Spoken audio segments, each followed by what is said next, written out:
अस्सलाम वालेकुम। कभी सोचा है कि कंप्यूटर्स प्रोग्रामिंग लैंग्वेजेस को आखिर समझते कैसे हैं? दरअसल वो कुछ खास किस्म की ब्लूप्रिंट्स का इस्तेमाल करते हैं। लेकिन तब क्या होता है जब उन ब्लूप्रिंट्स में ही कोई गड़बड़ हो?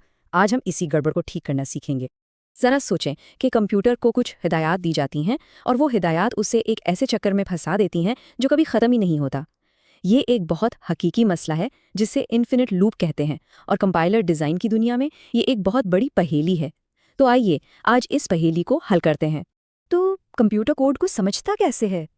देखें, ये एक ज़ुबान की तरह है जिसके अपने उसूल होते हैं जिन्हें हम ग्रामर कहते हैं। और जैसे ज़ुबानों के लिए मुतरजम होते हैं, वैसे ही कंप्यूटर के पास पार्सर होता है। ये पार्सर इस ग्रामर यानी ब्लूप्रिंट का इस्तेमाल करता है ताकि कोड के हर हिस्से का मतलब निकाल सके, बिल्कुल वैसे ही जैसे हम अल्फाज के उसूल इस्तेमाल करके जुमले बनाते हैं। और यहीं पर हमारी कहानी का पहला विलन सामने आता है, लेफ्ट रिकर्जन। ये एक ऐसी होशियार खराबी है जो हमारे पार्सर को, जो बेचारा सिर्फ हिदायत पर अमल करने की कोशिश कर रहा होता है, एक ऐसे ना खत्म होने वाले चक्कर में फंसा देती है जिससे वो कभी बाहर ही नहीं निकल सकता। जरा इस उसूल पर गौर करें। ये पार्सर को कहता है कि ई को समझने के लिए तुम्हें सबसे पहले ई को ही समझना होगा। अरे भाई, ये तो ऐसा ही हो गया जैसे किसी से कहा जाए कि एक डब्बा खोलो लेकिन उसकी चाबी डब्बे के अंदर ही है। ये तो एक मुकम्मल मंतकी जाल है। और अब देखें कि पार्सर इस जाल में फंसता कैसे है। वो ई को समझने की कोशिश करता है, असूल उसे वापस ई पर भेज देता है। वो दोबारा कोशिश करता है और फिर से वही होता है। ये एक लामुतनाही बेमकसद चक्कर है जो पार्सर को मुकम्मल तौर पर बेबस कर देता है। वो कभी भी एक कदम आगे बढ़ ही नहीं पाता। तो इस ना खत्म होने वाले चक्कर से निकला कैसे जाए? हल ये है कि हम ब्लूप्रिंट को ही बदल दें। हम एक बहुत ही होशियार तकनीक का इस्तेमाल करते हुए असूलों को दोबारा लिखेंगे ताकि हमारे पार्सर को एक साफ सीधा रास्ता मिल जाए और वो इस जाल में कभी न फंसे। यहाँ देखिए कि ये जादू कैसे हुआ। हमने एक रसूल को दो हिस्सों में तोड़ दिया। पहला रसूल ई पार्सर को एक ठोस शुरुआत देता है। वो टी से शुरू करता है, ई से नहीं तो चक्कर का सवाल ही पैदा नहीं होता। फिर दूसरा रसूल ई इस बार बार आने वाले हिस्से यानी प्लस टी को संभालता है। ये एक तरह का ऑप्शनल एक्सटेंशन है जो लामुतनाही चक्कर बनाए बगैर अपना काम करता है। ये जो नई अलामत है ना, ई प्राइम, ये हमारे खुफिया हीरो की तरह है। इसका काम बस ये देखना है कि प्लस टी का कोई और हिस्सा है या नहीं। अगर है तो वो इसे संभाल लेता है, अगर नहीं तो वो खामोशी से गायब हो जाता है। बस इसी की वजह से पार्सर आराम से बाएं से दाएं आगे बढ़ता है और वो लामहदूद चक्कर टूट जाता है। और ये है इसका आसान सा फॉर्मूला। समझे कि एक तरकीब है। पहले मसला वाले उसूल को पहचानें, फिर उसे दो नए उसूलों में तकसीम कर दें। एक बुनियादी उसूल जो चक्कर के बगैर शुरू हो और एक मददगार उसूल जो बार बार आने वाले हिस्से को संभालें। ये एक साफ सुथरी काबिल एतमाद तकनीक है जो हमेशा काम करती है। ठीक है, तो एक विलन को तो हमने शिकस्त दे दी, लेकिन अब हमारा पार्सर एक और चैलेंज का सामना कर रहा है, एक दोराहा।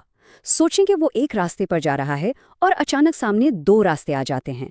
उसे फौरन फैसला करना है कि कहाँ मुड़ना है, लेकिन मसला ये है कि दोनों रास्ते शुरू में बिल्कुल एक जैसे लगते हैं। अब वो क्या करे? इस मिसाल को देखें। पार्सर को एक इफ स्टेटमेंट नजर आती है, लेकिन यहाँ दो मुमकिना उसूल हैं और दोनों ही इफ एक्सपर्ट थिन स्टेम्प से शुरू होते हैं। हमारा पार्सर जिसे फौरी फैसला करना होता है वो तो कंफ्यूज हो जाता है। उसे कैसे पता चलेगा कि आगे एल्स आएगा या नहीं? वो आगे बढ़ ही नहीं सकता।